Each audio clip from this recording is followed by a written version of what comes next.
15 days, substantially lowers. It's a very rapid test. And if it is negative, because of the very high sensitivity of this test, you can say this test is negative. Very unlikely that you have HIV infection, but if the patient reports this behavior, please call it back and explain about seroconverting illness and retest. Otherwise, in the US, they go for a test which differentiates between HIV 1 and 2. Unfortunately, this is not available in our country. And if only both are positive, you call it HIV 1 or HIV 2. What do WHO recommend? WHO recommends 3-stage testing.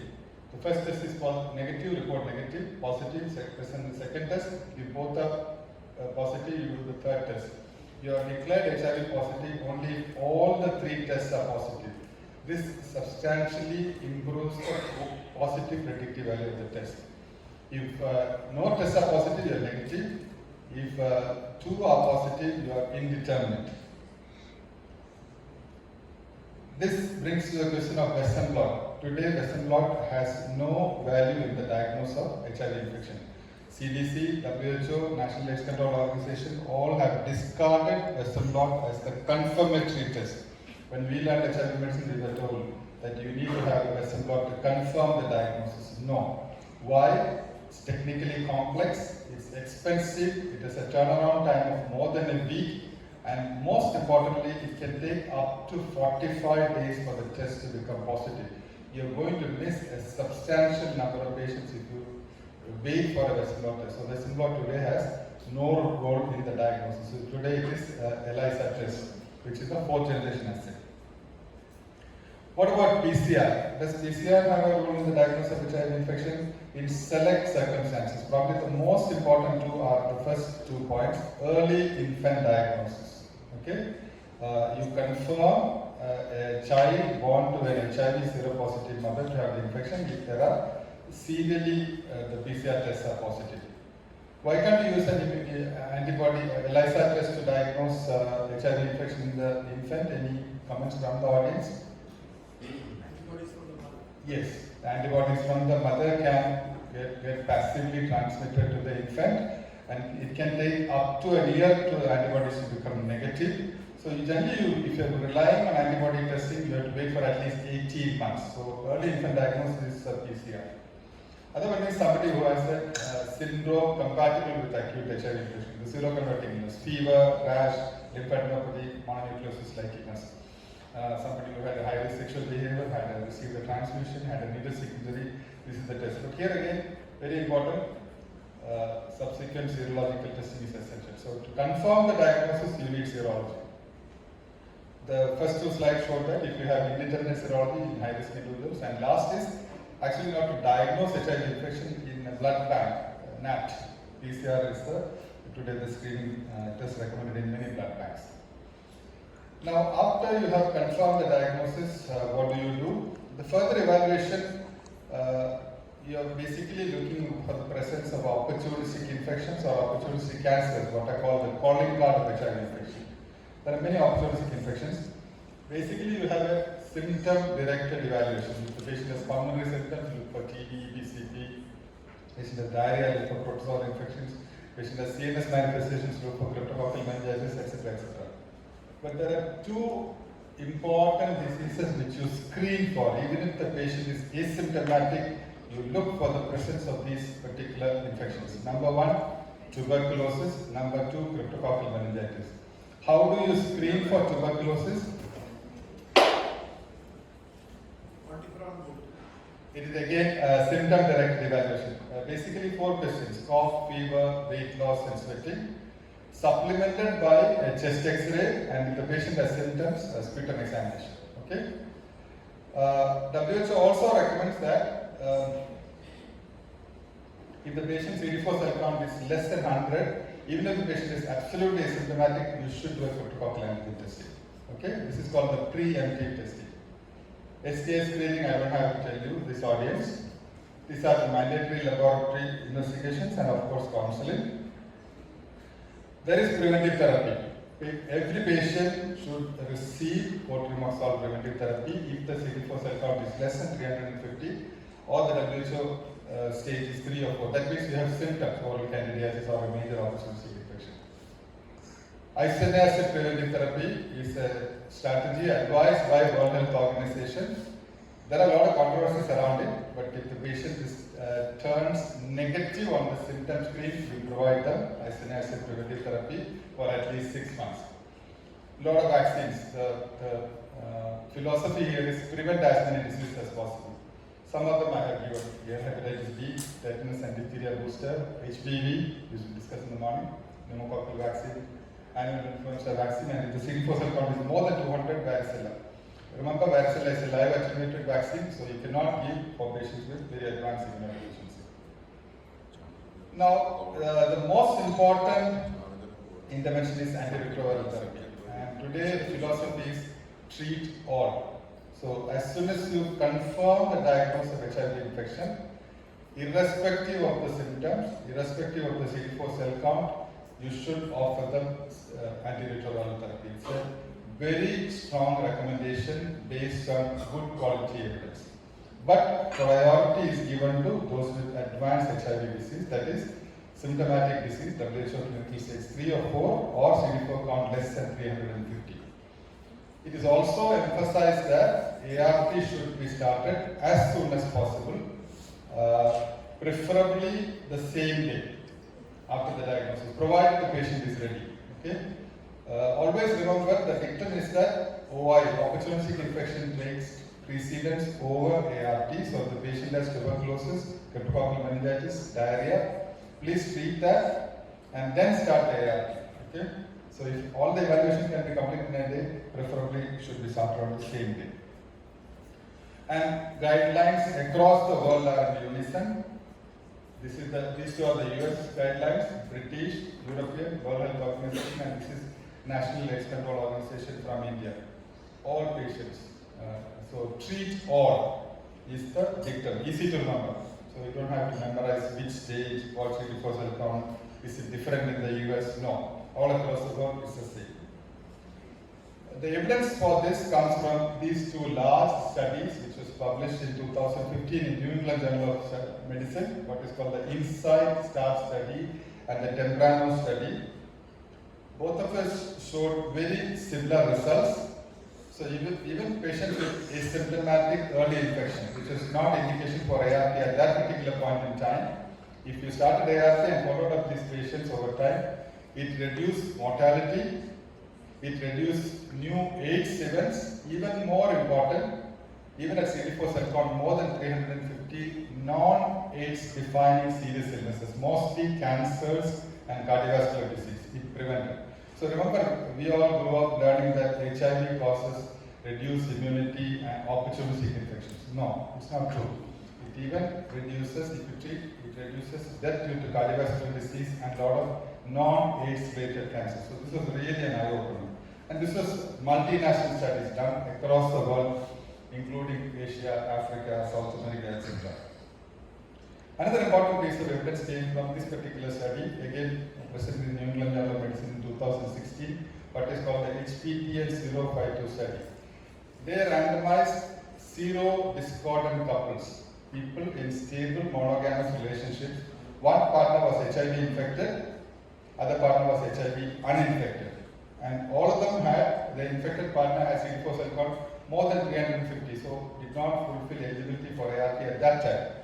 They randomized these individuals into ART and no ART and looked for transmission.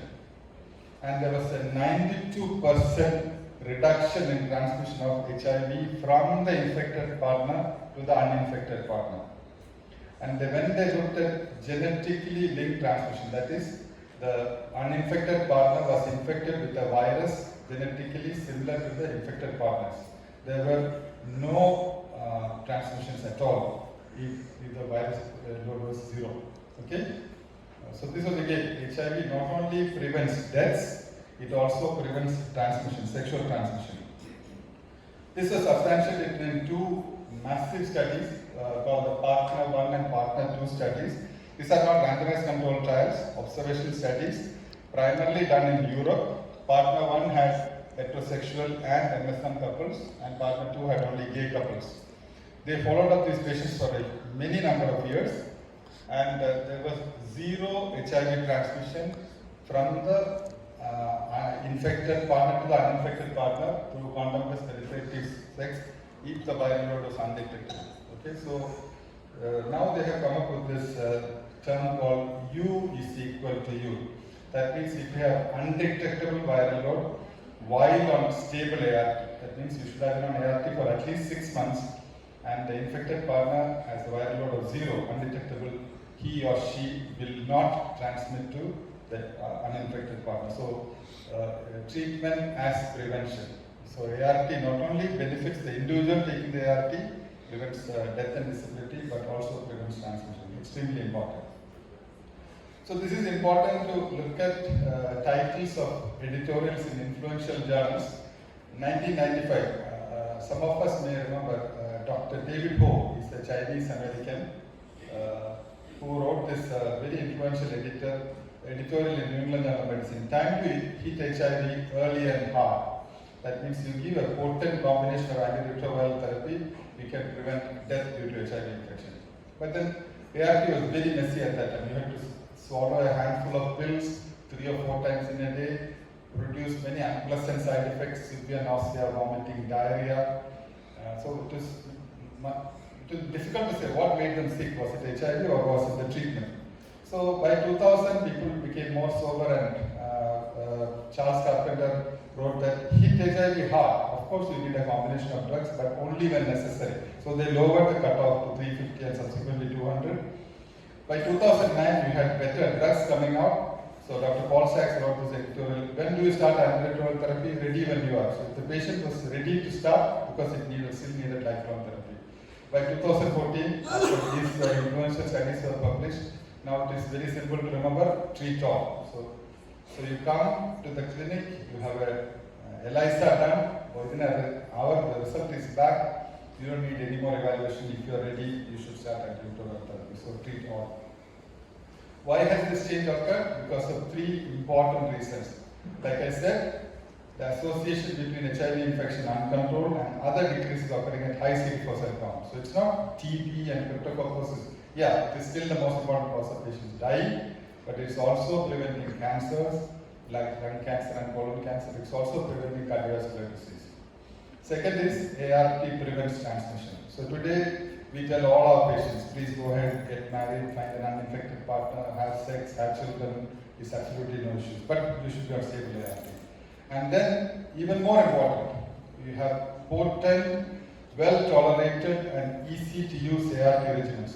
Remember, earlier we used to call it HART, highly active antiretroviral treatment. So there is no highly active. Every regimen, recommended regimen, is very potent. So it is ART or at the most CART, combination antiretroviral therapy. HART is a term because HART does not mean anything. Every regimen we use is highly active. So, brief pharmacology. Well, I said I slept in pharmacology classes at 2 p.m. So, having said that, the major classes of antiretroviral drugs inhibit key steps in HIV replication. And what are those steps? Number 1 is binding of the virus and to the CD4 cell through CD4 and co-receptors, CCR5 and CXCR4, fusion of the membrane of the virus to the cell wall, DNA is released, it's converted to, RNA is released, converted to DNA by the reverse transcriptase enzyme, gets integrated into the host cell genome, replication, and then assembly into intact infectious virions where the protease enzyme comes.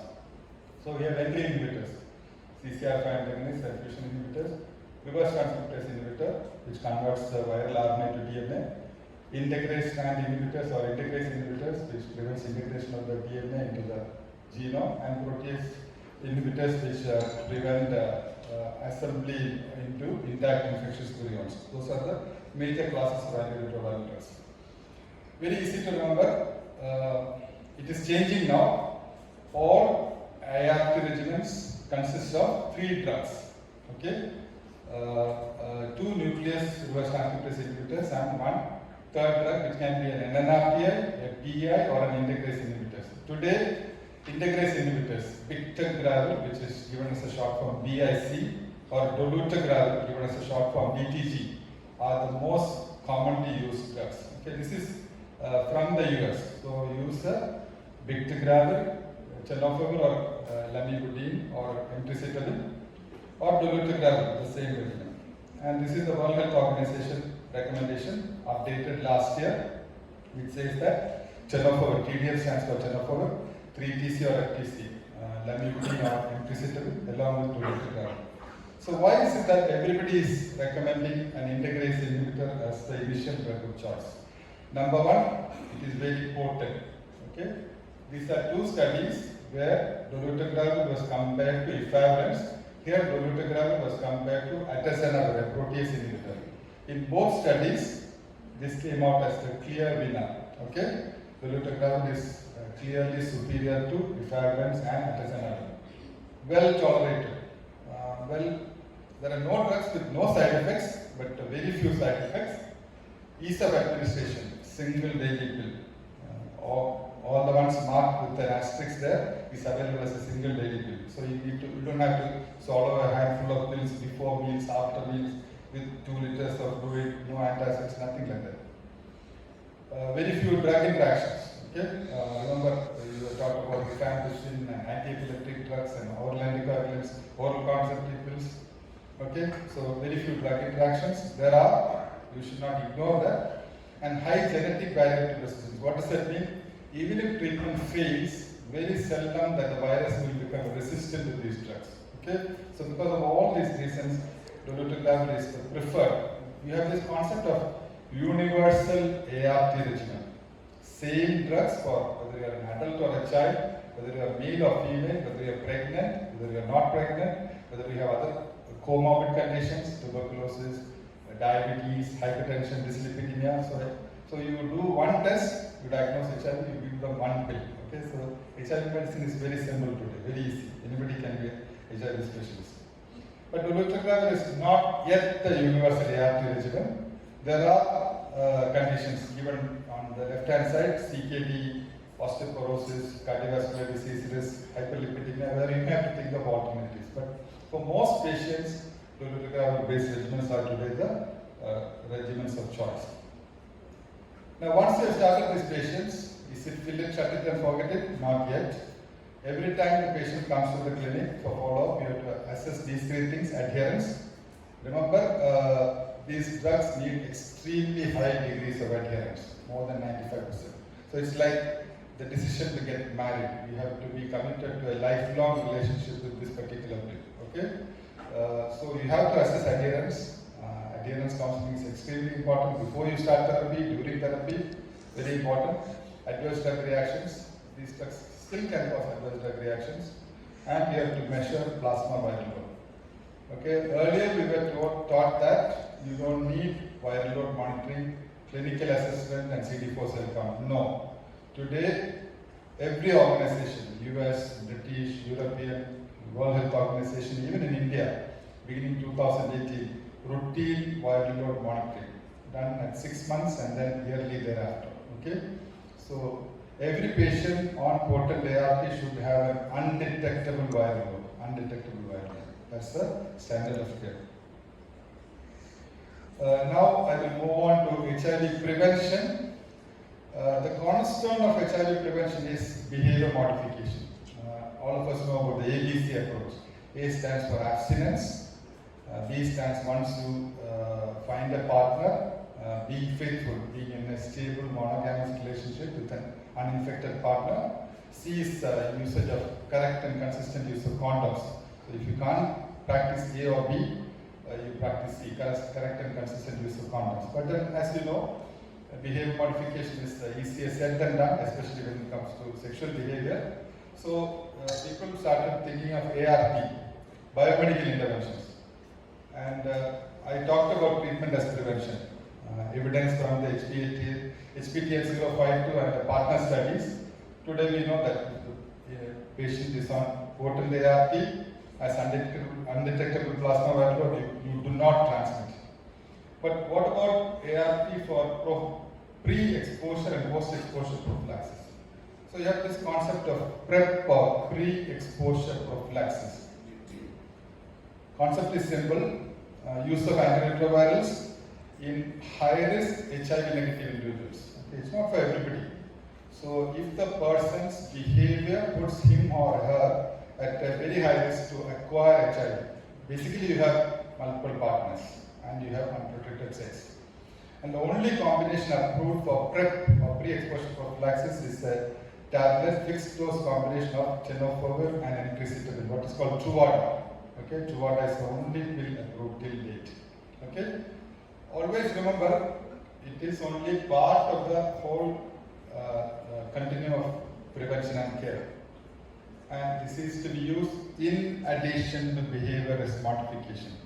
It is not that you can have sexual behavior as you please and you forget about all the rest of it.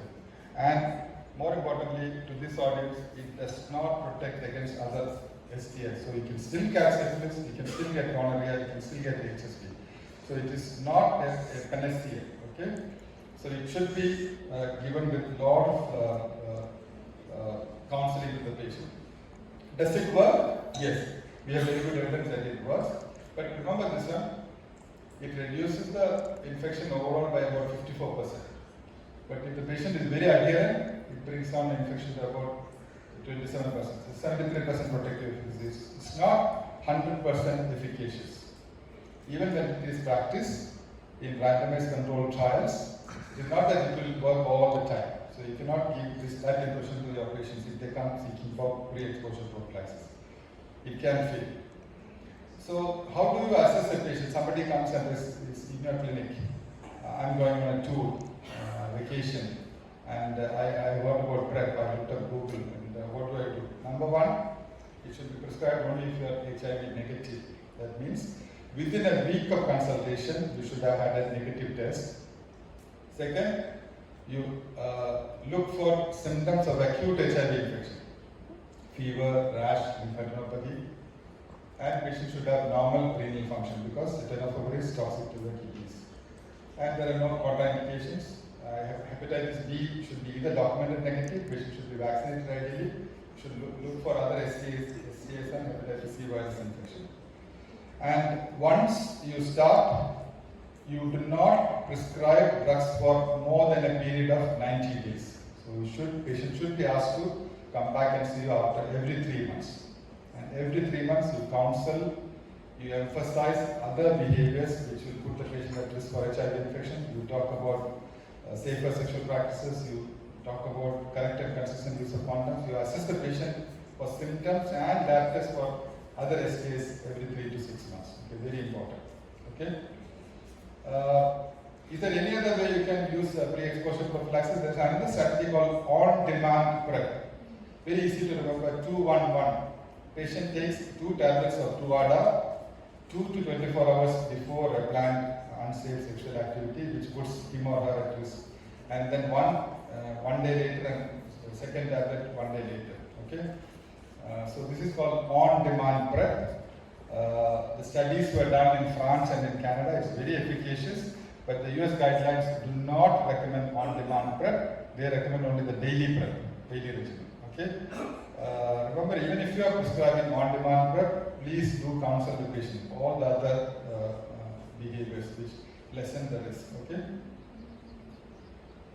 What about post-exposure prophylaxis? Post-exposure prophylaxis after an event has occurred, can you do something to prevent HIV infection? This is done for exposures with potential for HIV transmission. Examples are cutaneous injury, contact with mucous membrane on intact skin, or sexual exposure. And when it occurs in the occupation setting, it's called occupational PEP, post-exposure prophylaxis, and for sexual contact, it's called non-occupational post-exposure prophylaxis. And these are the risk factors for the frequency of transmission. In the healthcare setting, remember the risk of transmission is only 3 per 1,000. Put it other way, 997 needle sticks out of 1,000 do not result in transmission. Okay, so it's a very inefficient way for the HIV to be transmitted in the healthcare setting. And all of you know that some of the fluids are potentially definitely infectious: blood, semen, vaginal secretions and breast milk are definitely infectious. CSF, synovial fluid, pleural fluid, amniotic fluid and peritoneal fluid are potentially infectious. Tears, feces, saliva, nasal secretions, urine, vomitus and sweat are non-infectious unless it is visibly contaminated with blood. Okay? And this is another question you get asked frequently.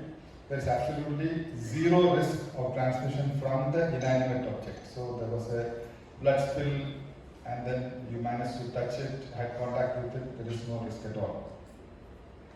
So what do you do if your hospital has everything in place? You have had orientation, you had educational sessions, even then little injuries do happen. Blood does splash into your eyes and your mucous membranes. So the immediate treatment is washing. Literally it's open water, it is skin. If it's mucous membrane, flush with a lot of water. Do you need to put antiseptic or disinfectants? No, there is no rule. Do you need to squeeze or milk the fungicide? No, you may do more harm than good. Okay? Then of course you go through the thing of testing everybody, patient, healthcare worker, blah blah blah. When you evaluate an exposure, two important things. What was the infectious material? I give you in the tabular format. And what was the exposure? What is most likely to result in infection is a break in skin by a contaminated sharp object, needle stick injuries. Then splash into the mucous membrane and non-intact skin exposure. And if it is bite from a patient with a visibly bleeding mouth causing bleeding in the healthcare worker. It does happen.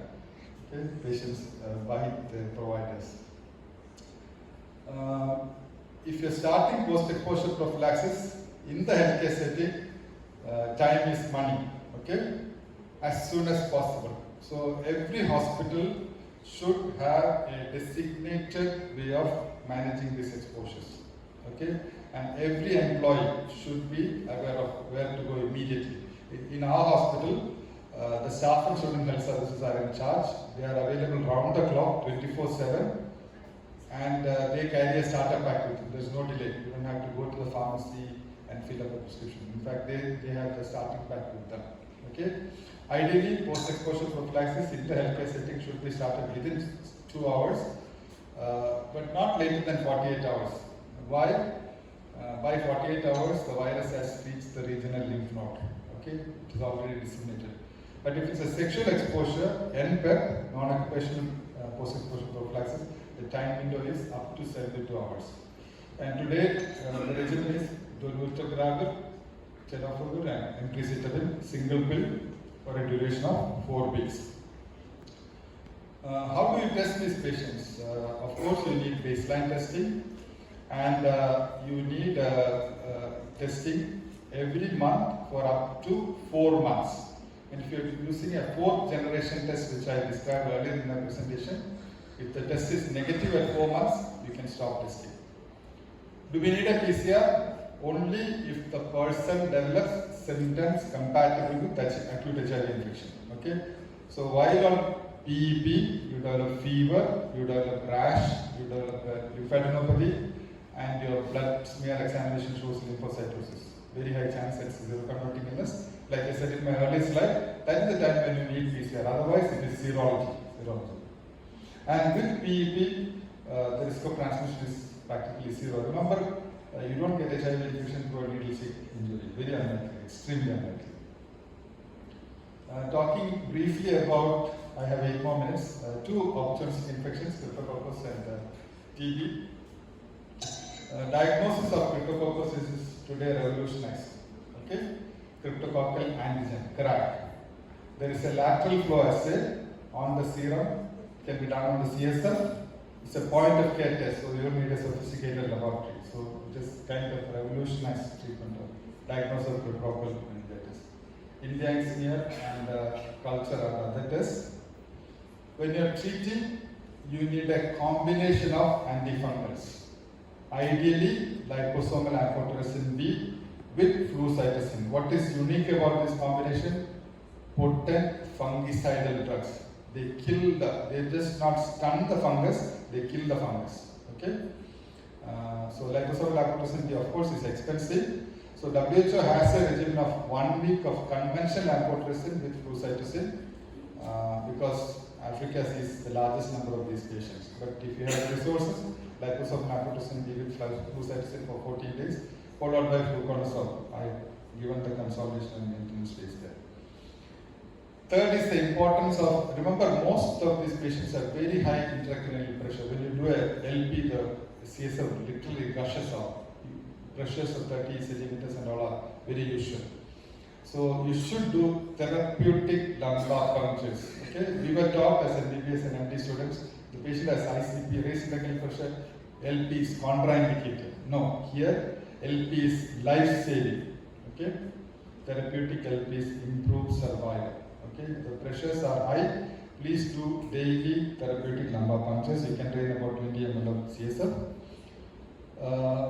And again, cryptococcal meningitis is contradictory to the dictum that ART should be earlier rather than late. If the patient has cryptomeningitis, don't be in a hurry to start ART. Okay, don't be in a hurry. Wait for about 4 to 6 weeks before you start ART. What about HIV-associated tuberculosis? This is today the test of choice. Okay, expert MTB RIF Ultra. Even expert, regular expert is gone, it's the ultra expert.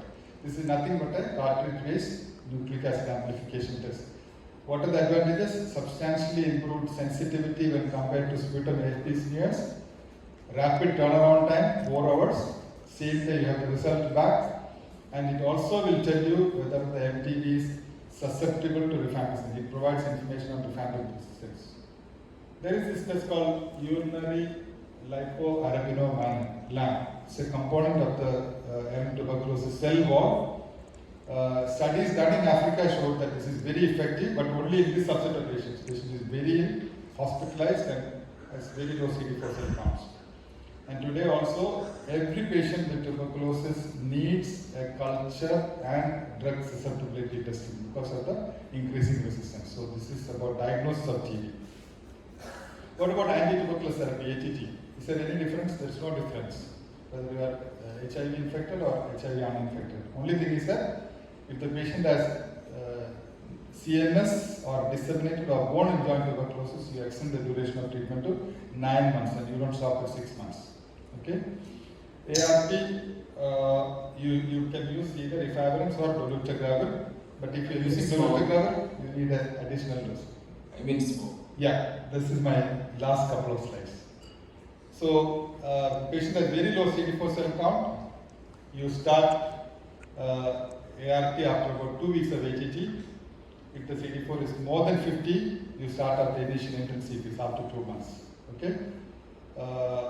If it's tuberculous meningitis, again you will wait for at least 2 months before you start antiretroviral therapy because of the problem of high risk paradoxical worsening.